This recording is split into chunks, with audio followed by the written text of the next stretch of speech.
Hi everyone, and welcome to your weekly Pick a Card Tarot readings for the week of November 11th. If you're new here, my name is Sydney, I'm the tarot guy next door, and I use my occult knowledge and intuition to help guide you towards the life you want. If you have a question you want to ask the cards, you'll find information on how to get a private reading below. And if you want to learn to read the cards, you'll find information on my beginner's course below. I'll be doing 5-card open readings, and here are the decks that I have for you.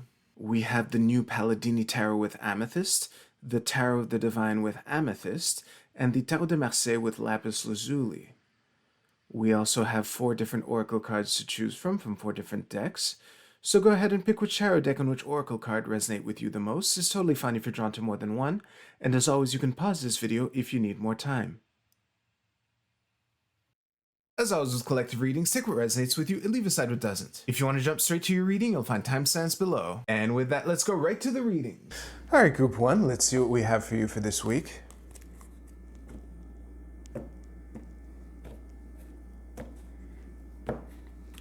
So, there's the 5 of Wands, 8 of Wands, Devil, Don't Panic, 6 of Cups reversed, King of Swords reversed with the Tower reversed at the bottom of the deck. Again, Don't Panic. Give me a second here.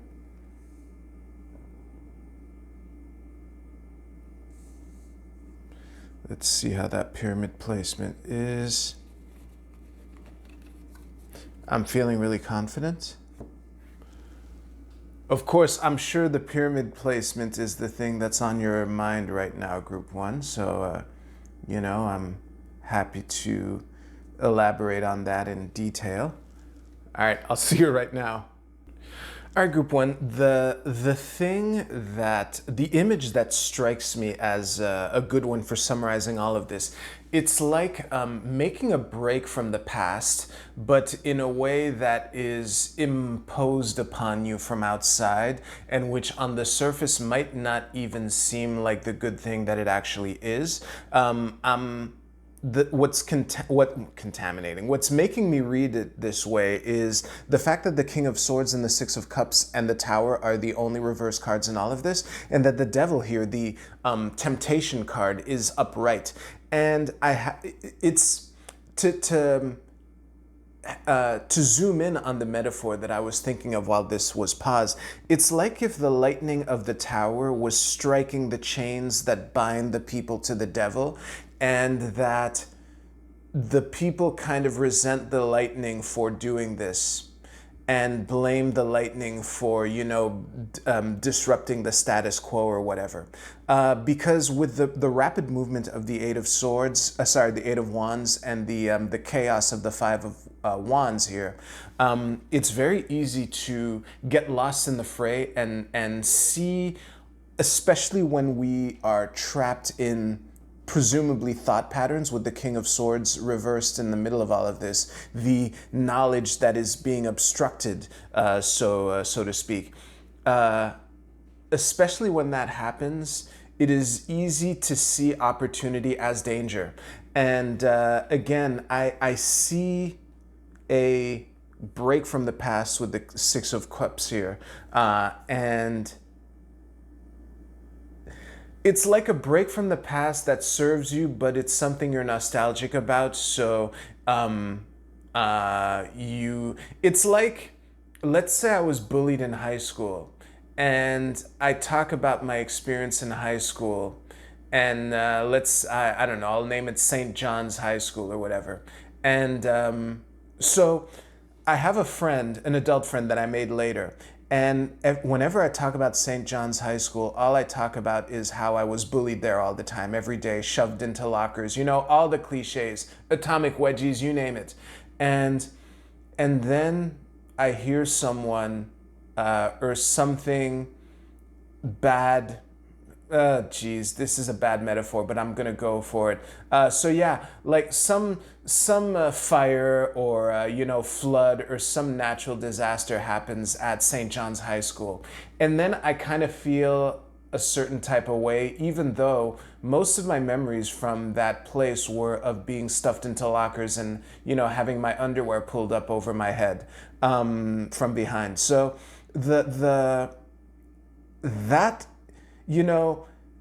my old high school getting flooded or burning down in a fire won't do much to actually change my life. But let's assume it did. The part of the metaphor that I went to with that was the ambivalence that you feel when the thing that kind of frees you now is seen as not necessarily a good thing. Like me feeling bad for my old high school burning down, even though, you know, I was bullied there. Let's say it's one of my bullies who burned the fire and got arrested too. You know, I don't know where I'm going with this metaphor, but hopefully it applies. So just be, whatever you think is serving you, that's fine. But there is an imposter. So good luck, you know, doing all your tasks, and just be on the lookout for suspicious behavior among the things that serve you. And if one of them gets Thanos snapped and gets thrown out of the airlock, maybe not grieve that person too much. Yeah, if you liked your reading, please give this video a like, and you can use the timestamps in the description below to jump to your Oracle card reading. I'll see you there.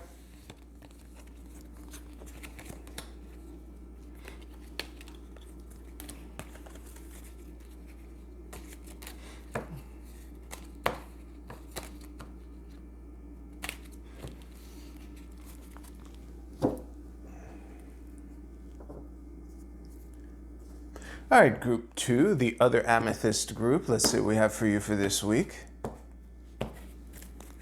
I'm probably going to name all 5 cards. Yeah, 7 of Cups reversed, Justice.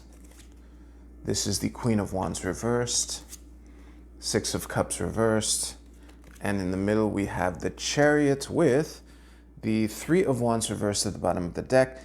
My pyramid placement is pretty good.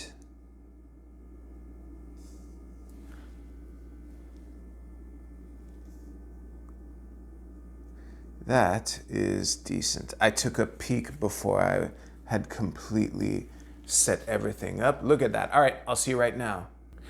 All right, group 2. The thing that I noticed very quickly after pausing was that the majors are upright and the minors are all reversed, which I think is interesting. So what I'm getting overall is a vibe of making a decision to make something right, or making the right decision, or a path forward that is decided upon. Obviously, with the 7 of Cups reversed, you know, at the top of the cross, the indecision is kind of, you know, strong in this reading.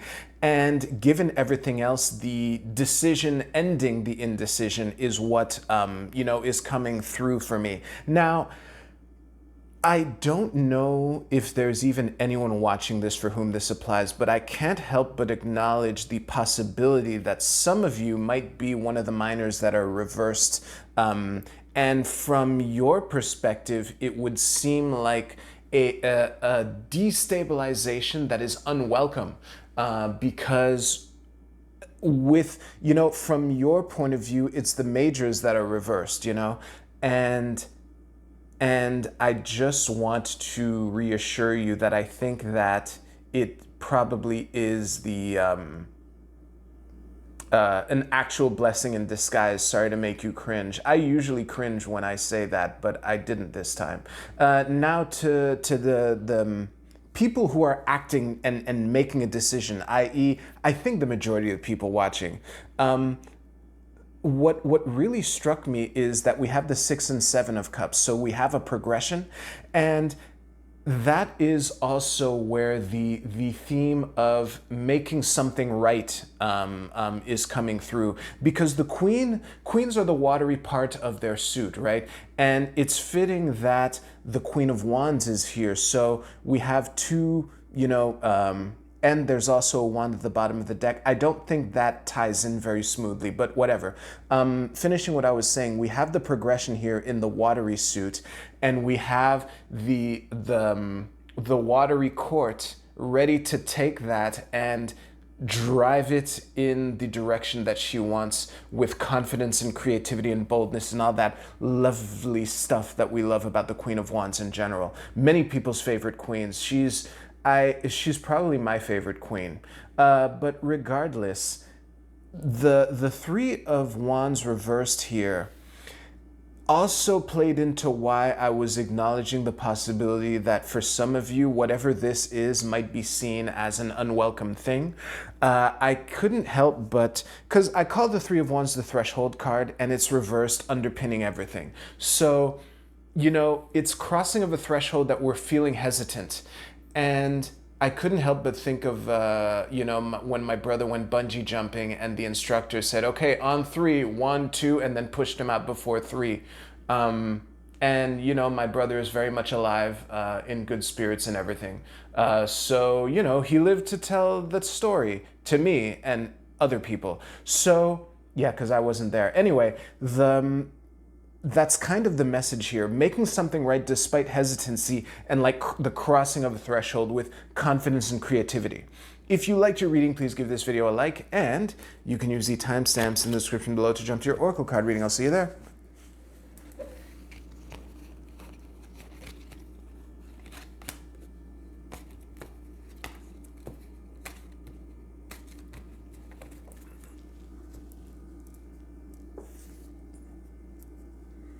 All right, group 3, let's see what we have for you for this week. Okay.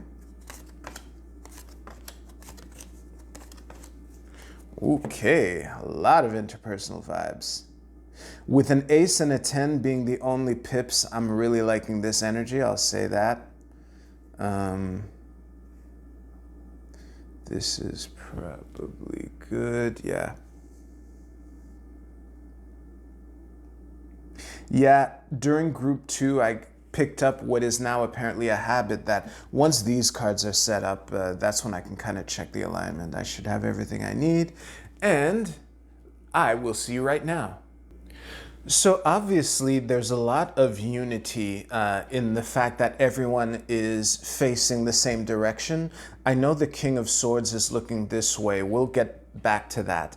And yeah, it's very striking how unified everything is, because even though, again, the head is pointed this way, the body is more oriented this way.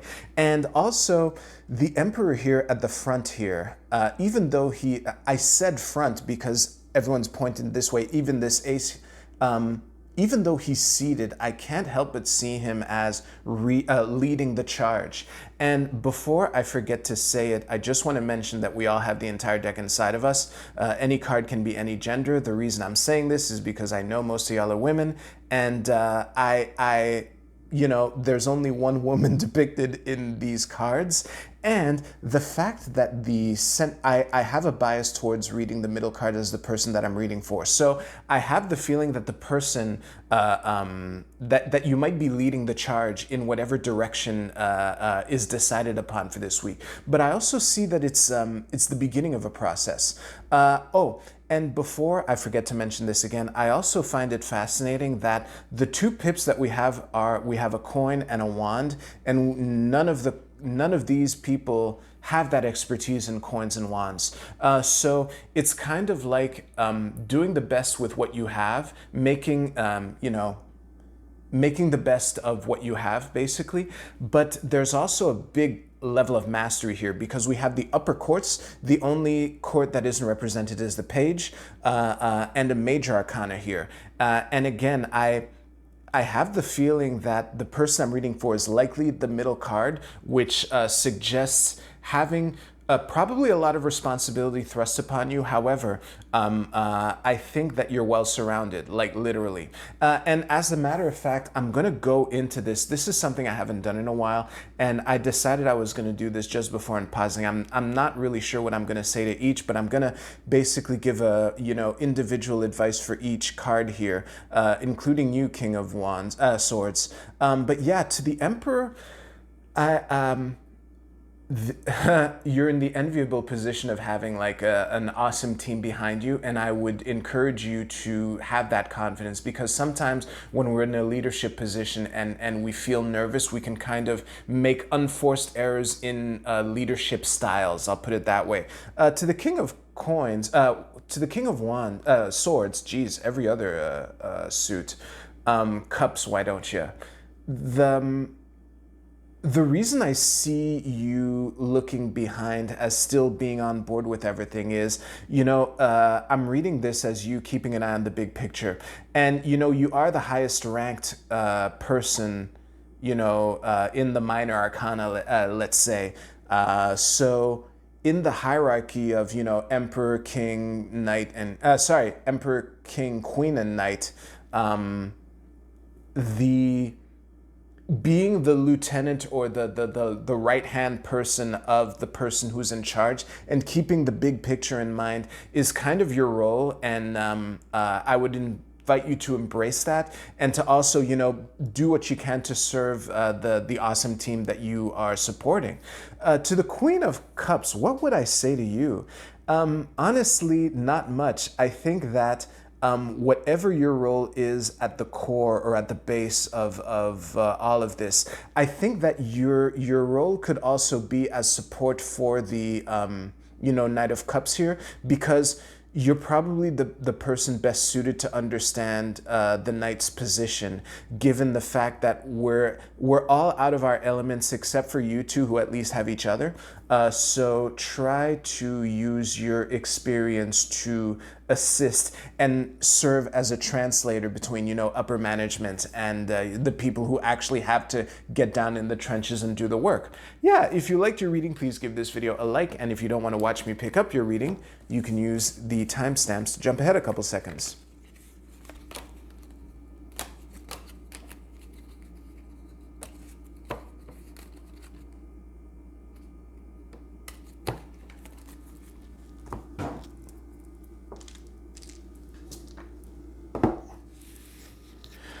All right, the Oracle card portion. Let's see, this should be like that. That should look pretty good. All right, let's do it. Group A, your card is Dual. This is the 21st Lunar Mansion. Where is it in the zodiac? This is, the latter part of Sagittarius. Let me think about this for a moment. Yeah, I can't help but see this as a test of wills or some kind of confrontation or opposition. Obviously, we have these, like the card is dual, and the something that struck me was how, although it's a duel, it kind of looks like both characters are embracing each other, but I'm still going to emphasize the opposition and battle of wills, so to speak, because one obvious way to put this card in context of the readings that I gave is to remember, first of all, I think this is an invitation to put an end to that opposition and to actually reach a decision. And sometimes you don't come out on top of those decisions. So for some of you, it might be time to recognize defeat, even though a temporary one.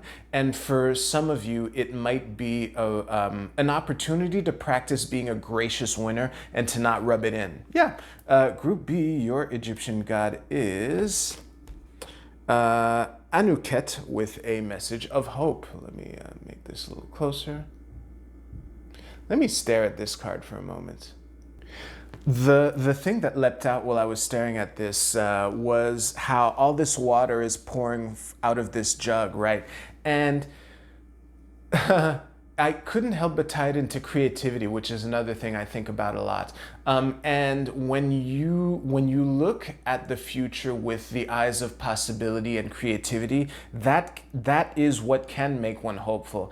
I wouldn't be surprised, now that I think of it, if there was a correlation between people's level of creativity and people's optimism.